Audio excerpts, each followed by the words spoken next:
পুরো মহাবিশ্ব আল্লাহ পাকের আইনে চলে, পৃথিবী বাদ দিয়ে। বলেন পৃথিবী বাদ দিয়ে কেমন করে? দুনিয়াতে মানুষ আল্লাহ পাকের বিধান মানে না, পুরো মহাবিশ্ব মানে। বুঝতে পারতেছি না?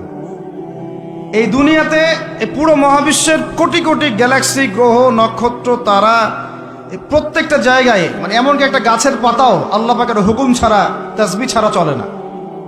শুধু মানুষ হতভাগা একটা প্রাণী যে আল্লাহর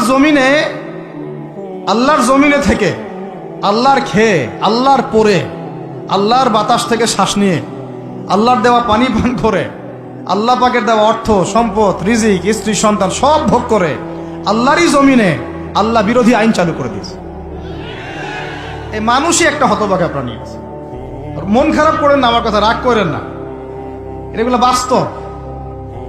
আর আমার দিকে তেড়ে এসে কোনো লাভ নাই, কারণ এটা হচ্ছে অকাট্য সত্য কথা যে আমরা আল্লাহ পাকের জমিনে আল্লাহর খেলাফতের দায়িত্ব পালন করছি না।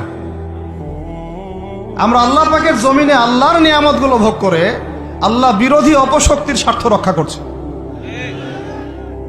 না হলে বাংলাদেশের মতো জায়গায় কেউ ট্রান্সজেন্ডার চালু করতে পারে? একটা 90% মুসলিমের দেশে কেউ সুদভিত্তিক ব্যাংকিং সিস্টেম চালু করতে পারে? মদের বার চালু করতে পারে? জেনার লাইসেন্স দিতে পারে? পতিতালয় লাইসেন্স প্রাপ্ত হয়?